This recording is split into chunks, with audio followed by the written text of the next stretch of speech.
ಆತ್ಮೀಯ ವಿದ್ಯಾರ್ಥಿಗಳೇ, ಈ ಆನ್ಲೈನ್ ತರಗತಿಯಲ್ಲಿ ಈಗಾಗಲೇ ನಾವು ಒಂದು ಅಧ್ಯಾಯವನ್ನು ಪೂರ್ಣಗೊಳಿಸಿವಿ. ಸಮಾಂತರ ಶ್ರೇಣಿಗಳು ಎನ್ನುವುದು. ಈಗ ಹಿಂದಿನ ತರಗತಿಯಲ್ಲಿಯೇ ಅಭ್ಯಾಸ ಮಾಡಿರುವಂತಹ ಒಂದು ಅಧ್ಯಾಯವನ್ನು, ಅದರ ಮುಂದಿರುವರೆದ ಭಾಗಗಳನ್ನು ಇಲ್ಲಿ ಅಭ್ಯಾಸ ಮಾಡೋಣ. ಅದು ಎರಡು ಚರಾಕ್ಷರಗಳಿರುವ ರೇಖಾತ್ಮಕ ಸಮೀಕರಣಗಳ ಎರಡು ಚರಾಕ್ಷರಗಳಿರುವ ರೇಖಾತ್ಮಕ ಸಮೀಕರಣಗಳ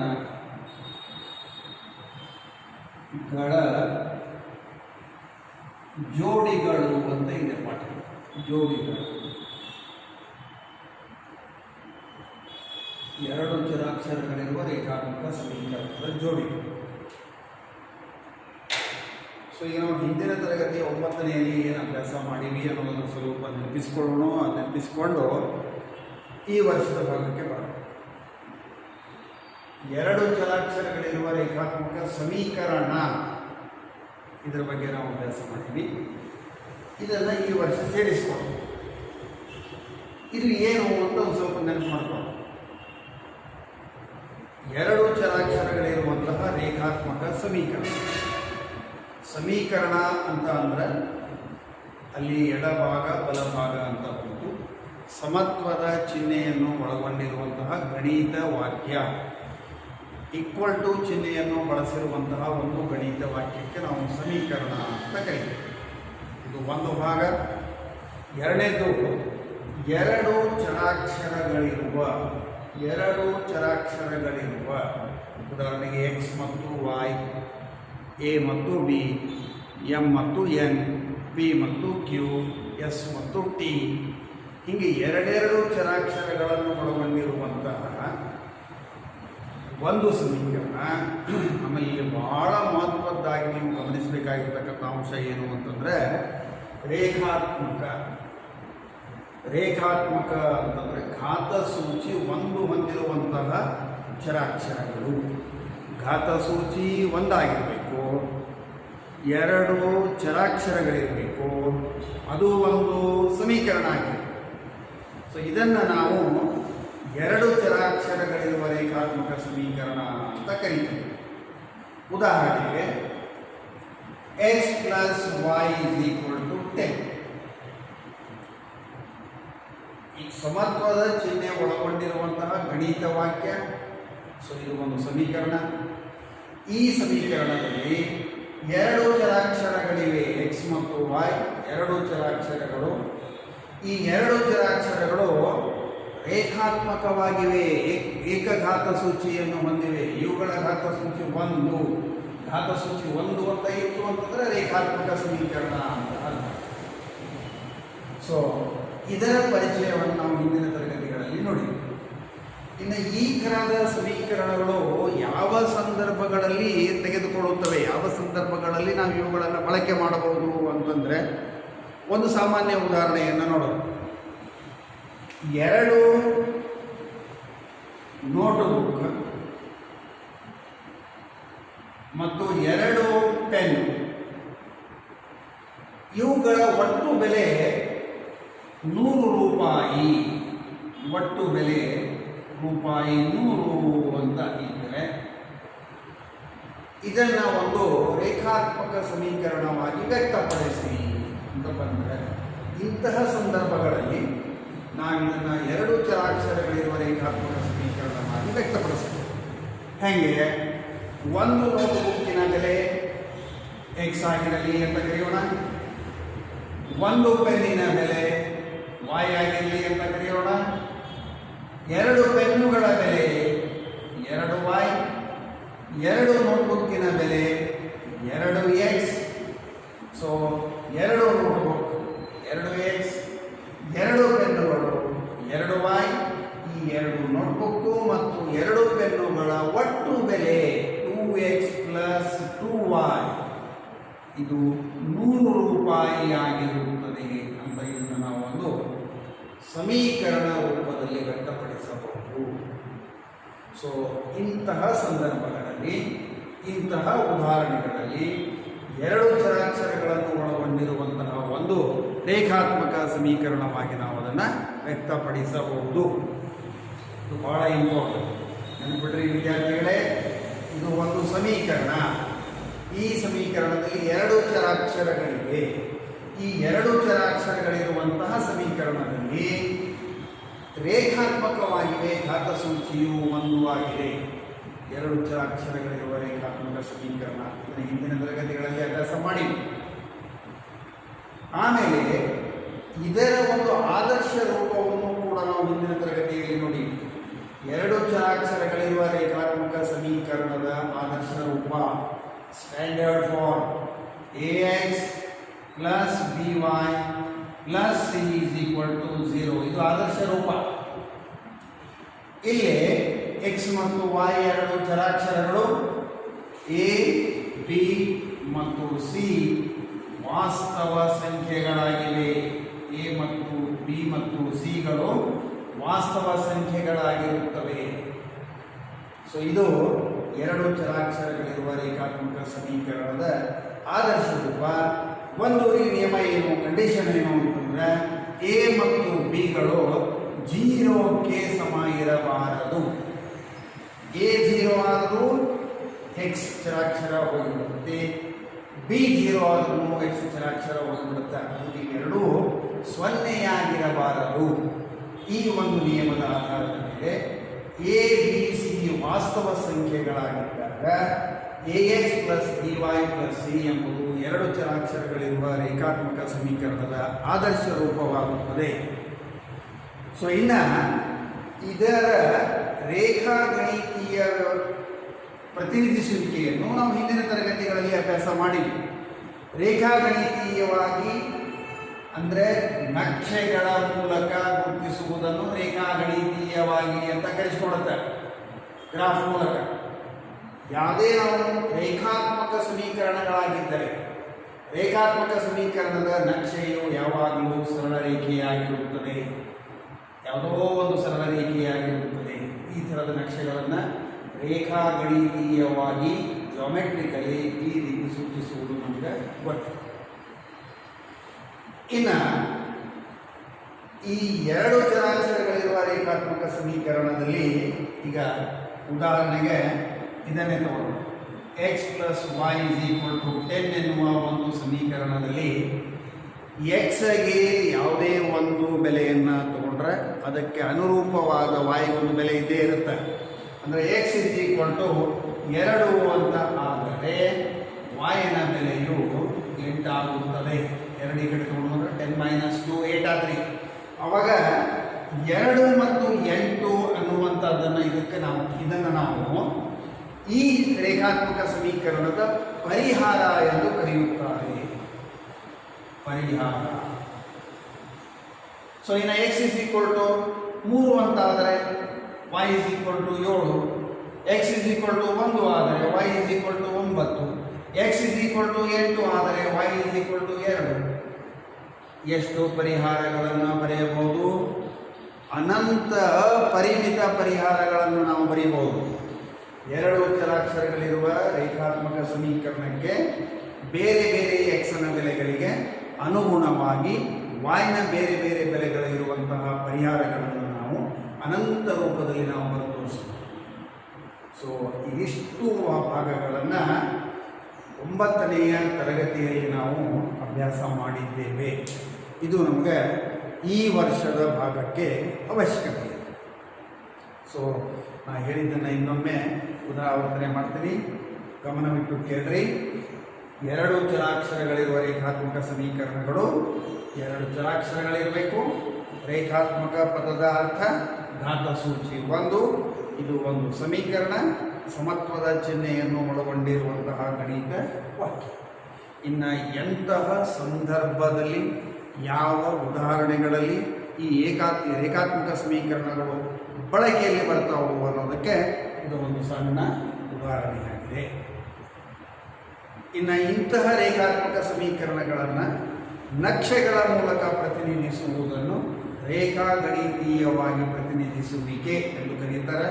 ಅದನ್ನು ಕೂಡ ನಾವು ಹಿಂದಿನ ತರಗತಿಗಳಲ್ಲಿ ನೋಡಿವಿ. ಅದು ಒಂದು ಸರಳ ರೇಖೆಯೇ ಆಗಿರುತ್ತದೆ. ರೇಖಾತ್ಮಕ ಸಮೀಕರಣದ ನಕ್ಷೆ ಯಾವಾಗಲೂ ಸರಳ ರೇಖೆಯೇ ಆಗಿರುತ್ತದೆ. ಆಮೇಲೆ ಇವುಗಳ ಪರಿಹಾರಗಳು, ರೇಖಾತ್ಮಕ ಸಮೀಕರಣದ ಪರಿಹಾರಗಳು ಅಪರಿಮಿತ ಪರಿಹಾರಗಳನ್ನು ಒಳಗೊಂಡಿರುತ್ತದೆ. ಅನೇಕ ಉದಾಹರಣೆ ಪರಿಹಾರಗಳನ್ನು ನಾವು ಇದಕ್ಕೆ ಬರೆಯಬಹುದು ಅನ್ನೋದು ಹಿಂದಿನ ತರಗತಿಗಳಲ್ಲಿ ನಾವು ಮಾಡಿರುವಂತಹ ಅಭ್ಯಾಸ. ಈಗ ನಮಗೆ ಈ ವರ್ಷ ಇಂತಹ ರೇಖಾತ್ಮಕ ಸಮೀಕರಣಗಳ ಅಂದರೆ ಎರಡು ಚರಾಕ್ಷರಗಳಿರುವ ರೇಖಾತ್ಮಕ ಸಮೀಕರಣಗಳ ಜೋಡಿಗಳನ್ನು ತಗೊಂಡು ಅಭ್ಯಾಸ ಮಾಡಬೇಕಾಗಿದೆ. ಪ್ರತಿ ಸಂದರ್ಭದಲ್ಲಿ ನಾವು ಜೋಡಿಗಳು ಎರಡೆರಡು ಸಮೀಕರಣಗಳನ್ನು ತಗೊಂಡು ಅವುಗಳ ಬಗ್ಗೆ ನಾವು ಈ ವರ್ಷ ಇಲ್ಲಿ ಅಭ್ಯಾಸ ಮಾಡಬೇಕಾಗಿದೆ. ಹಾಗಾದರೆ ಎರಡು ಚರಾಕ್ಷರಗಳಿರುವ ರೇಖಾತ್ಮಕ ಸಮೀಕರಣದ ಜೋಡಿಗಳು ಅಂತ ಬಂದರೆ ಎರಡು ಸಮೀಕರಣಗಳನ್ನು ನಾವು ಬರೀಬೇಕಾಗುತ್ತೆ. ಆವಾಗ ನಾವು ಅಲ್ಲೇ ಎರಡು ಆದರ್ಶ ರೂಪಗಳ ಉದಾಹರಣೆಗಳ ಸಮೀಕರಣಗಳನ್ನು ಬರೀಬೇಕು. ಹೇಗೆ ಬರೀಬಹುದು ಅಂತಂದರೆ, ಮೊದಲನೆಯ ಆದರ್ಶ ರೂಪದ ಸಮೀಕರಣವು a1x plus b1y plus c1 0 ಇದು ಒಂದು ಸಮೀಕರಣ.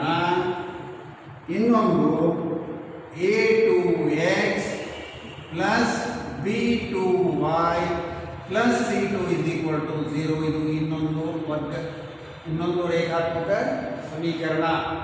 ಎರಡು ಚರಾಕ್ಷರಗಳಿರುವ ರೇಖಾತ್ಮಕ ಎರಡು ಸಮೀಕರಣಗಳನ್ನು ನಾನು ಇಲ್ಲಿ ಬರ್ತೀನಿ. ಎರಡು ಸಮೀಕರಣಗಳನ್ನು ಒಂದೇ ಕಾಲದಲ್ಲಿ ತಗೊಂಡು ಜೋಡಿಗಳನ್ನಾಗಿಸಿ ಅವುಗಳ ಬಗ್ಗೆ ಬಿಡಿಸುವುದು, ವಿವರಿಸುವುದು ಭಾಗವನ್ನು ನಾವಿಲ್ಲಿ ಈ ವರ್ಷ ಅಭ್ಯಾಸ ಮಾಡಾಕ್ತೀವಿ. ಅದಕ್ಕೆ ಈ ಪಾಠಕ್ಕೆ ಏನು ತಂಡಿಕೊಂಡಿವಿ? ಎರಡು ಚರಾಕ್ಷರಗಳಿರುವ ರೇಖಾತ್ಮಕ ಸಮೀಕರಣದ ಜೋಡಿಗಳು. ಪ್ರತಿ ಸಂದರ್ಭದಲ್ಲಿಯೂ ಎರಡೆರಡು ಉದಾಹರಣೆಗಳನ್ನು ಗಮನಿಸ್ತೀವಿ. ಇನ್ನು ಈಗಾಗಲೇ ಹೇಳಿದಂತೆ ಇಲ್ಲಿಯೂ ಕೂಡ a1 b1 c1 a2 b2 ಮತ್ತು c2ಗಳು ವಾಸ್ತವ ಸಂಖ್ಯೆಗಳಾಗಿರುತ್ತವೆ. ವಾಸ್ತವ ಸಂಖ್ಯೆಗಳು. ಅದರ ಜೊತೆಗೆ ಇನ್ನೊಂದೇನು ಕಂಡೀಷನ್ ಹೇಳಿದೆ ನಾನು? a1 b1 c1 a1 b1 ಮತ್ತು a2 b2ಗಳು 0ಕ್ಕೆ ಸಮ ಇರಬಾರದು. a2 b2ಗಳು 0ಕ್ಕೆ ಸಮ ಇರಬಾರದು. ಸೊ ಈ ನಿಯಮದ ಆಧಾರದ ಮೇಲೆ ಪ್ರತಿ ಸಲ ಎರಡೆರಡು ಉದಾಹರಣೆಗಳನ್ನು ತಗೊಂಡು ಆ ಎರಡೆರಡು ಉದಾಹರಣೆಗಳನ್ನು ಬಿಡಿಸ್ತಾ ಈ ಜೋಡಿ ರೇಖಾತ್ಮಕ ಸಮೀಕರಣಗಳಿಗೆ ಪರಿಹಾರಗಳು ಹೇಗಿವೆ ಅನ್ನೋದರ ಬಗ್ಗೆ ಈ ವರ್ಷ ನಾವಿಲ್ಲಿ ಅಭ್ಯಾಸ ಮಾಡ್ತೀವಿ. ಸೊ ನಾವು ಇದನ್ನು ಮುಖ್ಯವಾಗಿ ಎರಡು ಭಾಗಗಳಾಗಿ ಅಭ್ಯಾಸ ಮಾಡ್ತೀವಿ. ಒಂದು ರೇಖಾಗಣಿತೀಯವಾಗಿ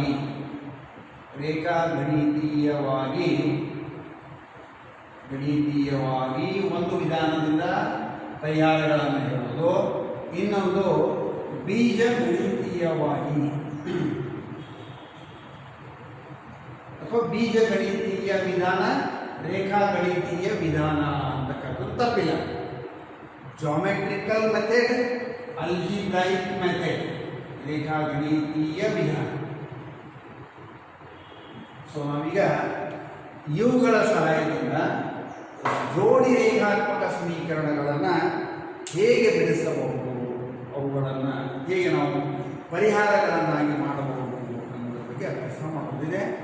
ನಾನಿವತ್ತು ನಿಮಗೆ ಮೊದಲಿಗೆ ಬೀಜಗಣಿತೀಯವಾಗಿ, ಇದು ರೇಖಾಗಣಿತೀಯವಾಗಿ ಮಾಡುವ ವಿಧಾನ, ಇದು ನಕ್ಷೆಗಳ ಮೂಲಕ ಇದೆ. ಇದು ನಂತರ ಅಭ್ಯಾಸ ಮಾಡೋಣ. ಬೀಜಗಣಿತೀಯ ವಿಧಾನದ ಬಗ್ಗೆ ನಾವು ಇಲ್ಲಿ ಅಭ್ಯಾಸ ಮಾಡ್ತಾ ಹೋಗೋಣ. ಬೀಜಗಣಿತೀಯ ವಿಧಾನದಲ್ಲಿ ಈ ಜೋಡಿ ರೇಖಾತ್ಮಕ ಸಮೀಕರಣಗಳನ್ನು ಮುಖ್ಯವಾಗಿ ಮೂರು ವಿಧಾನಗಳಿಂದ ಬಳಸ್ತೀವಿ ನಾವು. ಮುಖ್ಯವಾಗಿ ಮೂರು ವಿಧಾನಗಳಿಂದ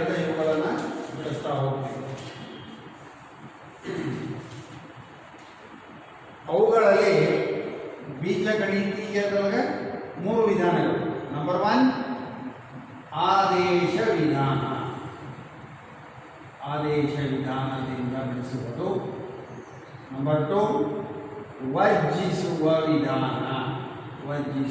ವಿಧಾನದಿಂದ ಬಿಡಿಸೋದು. ನಂಬರ್ 3 ಓರೆ ಗುಣಾಕಾರ ವಿಧಾನದಿಂದ ಬಿಡಿಸೋದು. ಸೊ ನಾವೀಗ 3 ವಿಧಾನಗಳಿಂದ ಎರಡು ಚರಾಕ್ಷರಗಳಿರುವ ರೇಖಾತ್ಮಕ ಸಮೀಕರಣಗಳ ಜೋಡಿಗಳನ್ನು ಹೇಗೆ ಬಿಡಿಸಬಹುದು ಅನ್ನೋದನ್ನು ಒಂದೊಂದಾಗಿ ನೋಡ್ತಾ ಹೋಗೋಣ. ಮೊದಲನೇದು ಆದೇಶ ವಿಧಾನ, ಎರಡನೇದು ವರ್ಜಿಸುವ ವಿಧಾನ, ಮೂರನೇದು ಓರೆ ಗುಣಾಕಾರದ ವಿಧಾನ. ಸೊ 3 ವಿಧಾನಗಳು. ಪ್ರತಿಯೊಂದು ವಿಧಾನಕ್ಕೂ ಒಂದೊಂದು ಅಭ್ಯಾಸವನ್ನು ನಮ್ಮ ಪಠ್ಯಪುಸ್ತಕದಲ್ಲಿ ಕೊಟ್ಟಿದ್ದಾರೆ. ಪ್ರತಿಯೊಂದು ವಿಧಾನಗಳು ನಮಗೆ ಮನದಟ್ಟಾಗಬೇಕು ಅಂತ ಒಂದು ವಿಧಾನವನ್ನು ಕಲಿತು ಒಂದು ಅಭ್ಯಾಸವನ್ನು ಬಿಡಿಸಬೇಕು. ಎರಡನೇ ವಿಧಾನಕ್ಕೆ ನಾವು ಹೋಗಬೇಕು. ಸೊ ಈಗ ಮೊದಲನೆಯ ವಿಧಾನ ಆದೇಶ ವಿಧಾನ.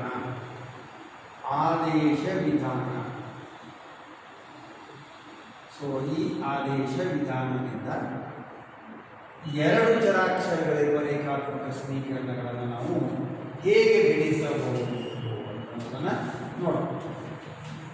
ಸೊ ಈ ಆದೇಶ ವಿಧಾನದಲ್ಲಿ ಒಂದು ಉದಾಹರಣೆಯನ್ನು ನಾನು ಇಟ್ಕೊಳ್ತೇನೆ. x plus y is equal to 14. ಆಮೇಲೆ x minus y is equal to 4. ಇವು 2 ಜೋಡಿಗಳು. ಇದು ಒಂದು ಜೋಡಿ, ರೇಖಾತ್ಮಕ ಸಮೀಕರಣದ ಜೋಡಿ. ಈಗ ಈ ಎರಡು ಸಮೀಕರಣಗಳನ್ನು ಬಿಡಿಸ್ರಿ ಅಂತಂದರೆ, ನೆನಪಿಡ್ರಿ ವಿದ್ಯಾರ್ಥಿಗಳೇ, ಸಮೀಕರಣಗಳನ್ನು ಬಿಡಿಸುವುದು ಅಂತಂದರೆ ಸಮೀಕರಣದಲ್ಲಿರುವ ಚರಾಕ್ಷರ, ಅವ್ಯಕ್ತ ಪದ ಅದರ ಬೆಲೆ ಎಷ್ಟು ಅಂತ ನಿರ್ಧರಿಸುವುದು. ಅಂದರೆ ಈಗ ಈ ಸಮೀಕರಣಗಳನ್ನು ಬಿಡಿಸೋದು ಅಂತಂದರೆ ಇದರಲ್ಲಿಯ ಎಕ್ಸನ ಬೆಲೆ ಎಷ್ಟು ಮತ್ತು ವಾಯಿನ ಬೆಲೆ ಎಷ್ಟು ಅಂತ ನಿರ್ಧರಿಸುವುದು ಅಂತ ಅರ್ಥ ಇತ್ತು. ಸೊ ನಾನೀಗ ಈ ಜೋಡಿ ಸಮೀಕರಣಗಳನ್ನು ತಗೋತೀನಿ. ಇವುಗಳಿಗೆ ಹೆಸರು ಕೊಡೋಣ. ಇದು ಸಮೀಕರಣ 1 ಅಂತ ಕರೆಯೋಣ, ಇದು ಸಮೀಕರಣ 2 ಅಂತ ಕರೆಯೋಣ. ಸೊ ವಿಧಾನ ಬಹಳ ಸಿಂಪಲ್ ಆಗಿದೆ, ಸರಿಯಾಗಿ ಅರ್ಥ ಮಾಡಿಕೊಂಡ್ರಿ. ಆದೇಶಿಸುವುದು ಅಂದರೆ ತುಂಬುವುದು ಅಂತ ಅರ್ಥ. ಆದೇಶ ಮಾಡುವುದು, ತುಂಬುವುದು ಅಂತ ಅರ್ಥ. ಸೊ ಇಲ್ಲಿ ಏನನ್ನ ಆದೇಶಿಸುವುದು ಅಂತಂದರೆ ಎಕ್ಸನ ಬೆಲೆಯನ್ನು ವಾಯಿನ ಬೆಲೆಯ ರೂಪದಲ್ಲಿ ಪರಿವರ್ತಿಸಿಕೊಂಡು ಅದನ್ನು ಇನ್ನೊಂದು ಸಮೀಕರಣದಲ್ಲಿ ಆದೇಶ ಮಾಡುವುದು, ಅಥವಾ ವಾಯಿನ ಬೆಲೆಯನ್ನು ಎಕ್ಸನ ಬೆಲೆಯ ರೂಪದಲ್ಲಿ ಪರಿವರ್ತಿಸಿಕೊಳ್ಳೋದು, ಅದನ್ನು ಇನ್ನೊಂದು ಸಮೀಕರಣದಲ್ಲಿ ಆದೇಶ ಮಾಡೋದು. ಹೀಗೆ ಆದೇಶಿಸುವುದರಿಂದ 2 ಚರಾಕ್ಷರಗಳಿದ್ದನ್ನು ಪರಿವರ್ತಿಸಿ 1 ಚರಾಕ್ಷರದ ರೂಪಕ್ಕೆ ನಾವು ಅದನ್ನು ಪರಿವರ್ತನೆ ಮಾಡ್ಕೊಳ್ಳೋಕೆ ಬರುತ್ತೆ. ಯಾವಾಗಲೂ ಒಂದು ಸಮೀಕರಣದಲ್ಲಿ 2 ಚರಾಕ್ಷರಗಳಿದ್ದರೆ ಏಕಕಾಲಕ್ಕೆ ಬಿಡಿಸಕ್ಕೆ ಬರೋದಿಲ್ಲ. ಆವಾಗ ನಾವು 2 ಚರಾಕ್ಷರಗಳಲ್ಲಿ ಇದ್ದದನ್ನು 1 ಚರಾಕ್ಷರಕ್ಕೆ ಪರಿವರ್ತನೆಯನ್ನು ಮಾಡ್ಕೋಬೇಕು. ಆ ಪರಿವರ್ತಿಸುವುದನ್ನೇ ನಾವು ಆದೇಶ ಅಂತ ಕರಿತಾ ಇದ್ದೀವಿ. ಈಗ ನಾವು ಸಮೀಕರಣ 1 ತಗೊಳ್ತೇವೆ. ಸಮೀಕರಣ 1 ಏನು? x plus y is equal to 14 ಅಂತ ಇದೆ. ಇದು ಸಮೀಕರಣ 1. ಇದನ್ನು ನಾನು x equal to ಅಂತ ಪರಿವರ್ತನೆ ಮಾಡ್ಕೊಳ್ಳೋಣ, y equal to ಅಂತ ಪರಿವರ್ತನೆ ಮಾಡ್ಕೊಳ್ಳೋಣ. ನಾ x equal to ಅಂತ ಪರಿವರ್ತನೆಯನ್ನು ಮಾಡಿದರೆ y ಬೆಲೆಯನ್ನು ಈ ಕಡೆ ತಗೊಂಡ್ಬರ್ತೀನಿ. ಅವಾಗ x is equal to 14 ಈ ಕಡೆ ಬಂದು ಮೈನಸ್ y. ಇದು x ಅನ್ನ ಬೆಲೆ. ಸೊ ಈಗ ನೀವು ಈ x ಅನ್ನ ಬೆಲೆಯನ್ನು ಎರಡನೆಯ ಸಮೀಕರಣದಲ್ಲಿ ಆದೇಶ ಮಾಡ್ರಿ. ಅಂದರೆ x is equal to 14 minus y ಅನ್ನು 2ರಲ್ಲಿ ಆದೇಶಿಸಲಾಗಿ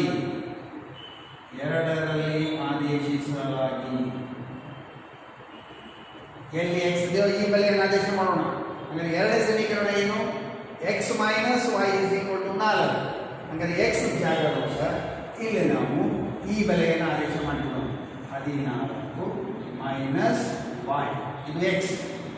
ಆಮೇಲೆ ಇದು minus y is equal to 4.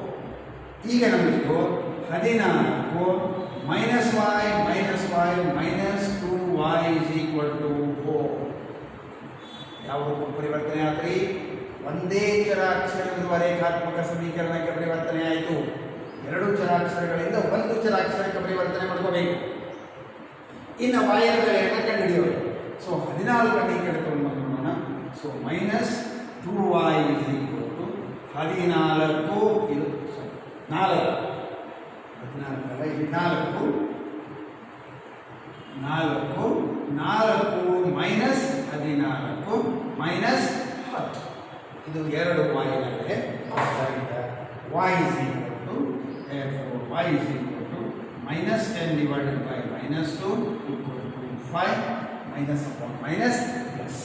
So ಇದು y ನ ಬೆಲೆ ಸಿಕ್ತು. y = 5 ಅನ್ನೋದನ್ನು ಪುನಃ ಯಾವುದಾದ್ರೂ ಒಂದು ಸಮೀಕರಣದಲ್ಲಿ ಒಂದರಲ್ಲಿ ಆದೇಶಿಸಲಾಗಿ, ಒಂದರಲ್ಲೇ ತುಂಬಬೇಕು ಅಂತ ಏನು ನಿಯಮ ಇಲ್ಲ. ನೀವು ಎರಡರಲ್ಲೂ ಅದೇ ಆದೇಶ ಮಾಡಬೇಕು. ಸೊ ಅವಾಗ ಒಂದನೆಯ ಸಮೀಕರಣವು x + y = 14 ಇಲ್ಲಿ ಬರಬೇಕು. ಈಗ ಇಲ್ಲಿ x + y = 14 ಸಮೀಕರಣದಲ್ಲಿ y ನ ಬೆಲೆಯನ್ನು 5 ಅಂತ ಇಲ್ಲಿ ಆದೇಶ ಮಾಡಿದರೆ x + 5y = 14. Therefore x = 14 - 5 = 9. So x = 9, y = 5. ಇದು ಈ ಎರಡು ಜೋಡಿ ರೇಖಾತ್ಮಕ ಸಮೀಕರಣದ ಪರಿಹಾರಗಳು. ಈಗ ನೀವು ಈ ಎರಡೂ ಬೆಲೆಗಳನ್ನು ಇಲ್ಲಿ ಹಾಕಿದಾಗ ಎರಡೂ ಸಂದರ್ಭದಲ್ಲಿಯೂ ತಾಳೆ ಹೊಂದುತ್ತದೆ. x = 9 + 5, 9 + 5 14, 9 - 5 4. ಸೊ ಇದು ಪರಿಹಾರ. ನೆನಪಿಡಿ ವಿದ್ಯಾರ್ಥಿಗಳೇ, ಒಂದೇ ನಾವು ರೇಖಾತ್ಮಕ ಸಮೀಕರಣ ಅಂದರೆ ಎರಡು ಚರಾಕ್ಷರಗಳಿರುವ ಒಂದು ರೇಖಾತ್ಮಕ ಸಮೀಕರಣವನ್ನು ತಗೊಂಡಿದ್ದಾಗ ನಾನು ಏನು ಹೇಳಿದೆ, ಅಲ್ಲಿ ಅನಂತ ಪರಿಹಾರಗಳಿವೆ, ಅಪರಿಮಿತ ಪರಿಹಾರಗಳಿವೆ ಅಂತ ಹೇಳಿದೆ. ನೆನಪಿಡ್ರಿ, ಎರಡು ಚರಾಕ್ಷರಗಳಿರುವ ರೇಖಾತ್ಮಕ ಸಮೀಕರಣದ ಜೋಡಿಗಳನ್ನು ತಗೊಂಡಾಗ ಒಂದೇ ಒಂದು ಪರಿಹಾರವಿರುತ್ತದೆ. ಯಾಕಂದರೆ ಆ ಪರಿಹಾರವು ಎರಡೂ ಸಮೀಕರಣಗಳನ್ನು ಸರಿದೂಗಿಸಿವೆ. ಹೀಗಾಗಿ ಇವುಗಳಿಗೆ ಒಂದೇ ಒಂದು ಪರಿಹಾರವಿರುತ್ತದೆ ಅಂತ. ಸೊ ಈ ವಿಧಾನದಿಂದ ಬಿಡಿಸೋದಕ್ಕೆ ನಾವು ಆದೇಶ ವಿಧಾನ ಅಂತ ಕರಿತೀವಿ. ಸೊ ಅಂದರೆ ನೆನಪಿಡ್ರಿ, ಆದೇಶ ವಿಧಾನ ಅಂದರೆ ಎರಡು ಸಮೀಕರಣಗಳಲ್ಲಿಯೇ ಒಂದು ಸಮೀಕರಣವನ್ನು x = ಅಂತ ಮಾಡಿಕೊಡ್ರಿ, y = ಅಂತ ಮಾಡಿಕೊಡ್ರಿ, ಅದನ್ನು ಇನ್ನೊಂದು ಸಮೀಕರಣದಲ್ಲಿ ಆದೇಶ ಮಾಡಿರಿ, ಒಂದು ಚರಾಕ್ಷರದ ಬೆಲೆ ಬರ್ತದೆ. ಅದನ್ನು ಮತ್ತೆ ಪುನಃ ಸಮೀಕರಣದಲ್ಲಿ ಆದೇಶ ಮಾಡುವುದರಿಂದ ಇನ್ನೊಂದು ಚರಾಕ್ಷರದ ಸಮೀಕರಣ ಬೆಲೆ ಬರ್ತದೆ. ಆವಾಗ ಅದು ಆ ಜೋಡಿ ಸಮೀಕರಣದ ಪರಿಹಾರವಾಗುತ್ತದೆ ಅಂತ ಇದೆ. ಸೊ ಈ ರೀತಿ ಇದು ಮೊದಲನೆಯ ವಿಧಾನ, ಆದೇಶ ವಿಧಾನ ಅಂತ ಕರೀತೀವಿ. ಸೊ ಈಗ ಇನ್ನೂ ಒಂದು ಉದಾಹರಣೆಯನ್ನು ನೋಡೋಣ.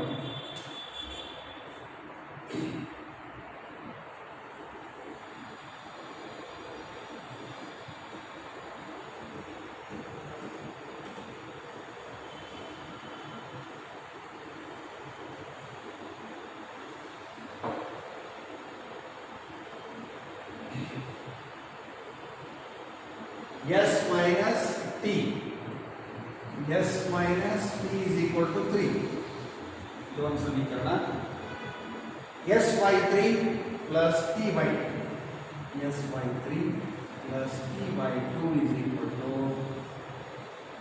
6. ಇದು ಎರಡನೇ ಸಮೀಕರಣ 1 ಅಂತ ಕರೆಯೋಣ, ಇದು ಸಮೀಕರಣ 2 ಅಂತ ಕರೆಯೋಣ. ಸೊ ಈ ಜೊತೆ ಸಮೀಕರಣಗಳಲ್ಲಿ ಚರಾಕ್ಷರಗಳು ಎಸ್ ಮತ್ತು ಟಿ. ಸೊ ಈಗ ನೀವು ಯಾವುದಾದ್ರು ಬೆಲೆ ಬರ್ತದೆ, ಭಾಳ ಸಿಂಪಲ್ ಆಗಿದೆ. ಸುಲಭೀಕರಣದ ಹಂತಗಳು ಸ್ವಲ್ಪ ಹೆಚ್ಚಾಗ್ಬೋದು. ಹಿಂದಿನ ತರಗತಿಗಳಲ್ಲಿ ಬೀಜ ಸಮೀಕರಣಗಳನ್ನು ಸುಲಭೀಕರಿಸುವಂಥ ವಿಧಾನಗಳನ್ನು ಅಭ್ಯಾಸ ಮಾಡೇ ಇದ್ದೀವಿ, ಅದನ್ನೇ ಇಲ್ಲಿ ಬಳಸ್ಬೋದು ಅಷ್ಟೇ. ಇದು ಮತ್ತು ಸಮೀಕರಣ 1 ತಗೊಳ್ಳೋಣ. s - t = 3. ಸೊ ಈಗ ಎಸ್ ಅನ್ನು ಈ ಕಡೆ ನಾವು ತಗೊಂಡ್ರೆ ಟಿಯ ಬೆಲೆ ಮೈನಸ್ ಉಳಿಯುತ್ತೆ. ಅದಕ್ಕೆ ನಾವು ಟಿಯನ್ನೇ ಆ ಕಡೆ ತಗೊಂಡು. So s = 3 + t. ಸೊ ಇದನ್ನು ಸಮೀಕರಣ 2ರಲ್ಲಿ ಆದೇಶ ಮಾಡೋಣ. ಆವಾಗ ಇದು s upon 3 plus t upon 2 equal to 6. ಇಲ್ಲಿ ಒಂದು ಅಂಶವನ್ನು ಗಮನಿಸಿ. ಇವು ಸ್ವಲ್ಪ ಭಿನ್ನ ರಾಶಿಗಳ ರೂಪದಲ್ಲಿ ಇರೋದ್ರಿಂದ ಇದನ್ನು ನೀವು ಬೇಕಾದರೆ ಪ್ರಾರಂಭದಲ್ಲಿಯೇ ಸುಲಭೀಕರಣ ಮಾಡಿ ಒಂದು ಸಮೀಕರಣವನ್ನಾಗಿ ಪರಿವರ್ತಿಸ್ಕೋಬಹುದು. ಹೇಗೆ ಅಂತಂದರೆ ಈ ಬೆಲೆಯನ್ನು ಇಲ್ಲಿ ಆದೇಶ ಮಾಡೋದಕ್ಕಿಂತ ಮುಂಚೆಯೇ ಸುಲಭೀಕರಣ ಮಾಡ್ತೀನಿ ನಾನು. ಇದನ್ನೆಲ್ಲ ಸುಲಭೀಕರಣ ಮಾಡ್ತೀನಿ. ಈಗ 3 ಮತ್ತು 2 ಸಾಧ್ಯಕರಣ 6 ಆಯಿತು. 3 2 2s plus 3t is equal to 6 ಆಯಿತು. 6ನೇ ಈ ಕಡೆ ತಗೊಂಡ್ಬರೋಣ. 2s plus 3t is equal to 6 36 ಆಯಿತು. ಇದು ಎರಡನೇ ಸಮೀಕರಣದ ಪರಿವರ್ತಿತ ರೂಪ. ಸೊ ನೀವು ಇಲ್ಲಿ ಎಸ್ನ ಬೆಲೆಯನ್ನು ಆರಾಮಾಗಿ ಆದೇಶ ಮಾಡಿ ಶುದ್ಧೀಕರಣ ಮಾಡಬಹುದು. ಅಂದರೆ ಏನಾಯ್ತು ಅವಾಗ 2s ಎಸ್ ಅಂದರೆ 3 plus t, 2s plus 3t is equal to 36. So ಇದನ್ನು ಸುಲಭೀಕರಣ ಮಾಡೋದು. 6 plus 2t plus 3t is equal to 36. 2t 3t 5t is equal to 36 minus 6 is equal to 30. therefore t is equal to 30/5. 5 30 ಟಿನ ಬೆಲೆ. So ಈಗ T is equal to 6. ಇದನ್ನು ಏನು ತುಂಬೋಣ? ಸಮೀಕರಣ 2ರಲ್ಲಿ ತುಂಬೋಣ್ರಿ. Okay, 2ರಲ್ಲಿ ಆದೇಶಿಸಲಾಗಿ ಎರಡನೇ ಸಮೀಕರಣ ಪರಿವರ್ತನೆ ಸಮೀಕರಣ ಇಲ್ಲ ನಮ್ಮ ಇದರಲ್ಲಿ ಆದೇಶ ಮಾಡಿದ್ರೆ so 2s plus 3 into 6 is equal to 36. So 2s equal to 36 minus 3 ಆಗಲಿ 18. ಹಾಗಾದ್ರೆ 18 ಉಳಿತು. therefore s is equal to 18/2 equal to 9. so s is equal to 9. s is equal to 9 ಮತ್ತು t is equal to 6. ಈ ಜೋಡಿ ರೇಖಾತ್ಮಕ ಸಮೀಕರಣದ ಪರಿಹಾರ. ನೀವು ಎರಡೂ ಬೆಲೆಗಳನ್ನು ಇಲ್ಲಿ ಆದೇಶ ಮಾಡಿ ನೋಡಬಹುದು. 9 ಮೈನಸ್ 6 3. 9/3 9/3 ಪ್ಲಸ್ 6/2. 3 ಮೂಲೆ 3 2 3 2 ಮೂಲೆ 3 plus 3 is equal to 6. So ಈ ಥರ ಈ ಜೋಡಿ ರೇಖಾತ್ಮಕ ಸಮೀಕರಣಗಳನ್ನು ರೂಪಿಸುವಂತಹ ಬೀಜಗಣಿತೀಯ ಮೊದಲನೆಯ ವಿಧಾನ ಆದೇಶ ವಿಧಾನ. ಸೊ ಈ ಥರ ಬಳಸ್ಬೋದು. ಆಮೇಲೆ ಇದರೊಳಗಡೆ ಕೆಲವೊಂದು ಅನ್ವಯ ಉದಾಹರಣೆಗಳು ಬರ್ತವೆ. ಅನ್ವಯ ಉದಾಹರಣೆಗಳು ಅಂದರೆ ನಾನು ಆಗಲೇ ಹೇಳಿದ್ದರೆ 2 ಪೆನ್ನು 1 ಬುಕ್ಗಳು ಉದಾಹರಣೆ. ಆ ಥರ ಮೊದಲು ಸಮಸ್ಯೆಯನ್ನು ಓದ್ಕೊಂಡು 2 ಸಮೀಕರಣಗಳನ್ನಾಗಿ ಪರಿವರ್ತಿಸ್ಕೋಬೇಕು. ಆಮೇಲೆ ಆದೇಶ ವಿಧಾನಕ್ಕೆ ಹೋಗೋದು. ಸೊ ಇದನ್ನು ಒಳಗೊಂಡಿರುವಂತಹ ಒಂದು ಅಭ್ಯಾಸ ಯಾವುದು ನಮಗೀಗ 3.3 ಅಭ್ಯಾಸ 3.3. ಇದರೊಳಗಿನ ಇನ್ನಷ್ಟು ಉದಾಹರಣೆಗಳನ್ನು ನೀವು ಬಿಡಿಸಿ ಪ್ರಾಕ್ಟೀಸ್ ಮಾಡಿರಿ. ಇವುಗಳ ಕೆಲವೊಂದು ಅನ್ವಯ ಉದಾಹರಣೆಗಳನ್ನು ಮುಂದಿನ ವಿಡಿಯೋ ಕ್ಲಾಸ್ಗಳಲ್ಲಿ ಚರ್ಚೆ. Thank you.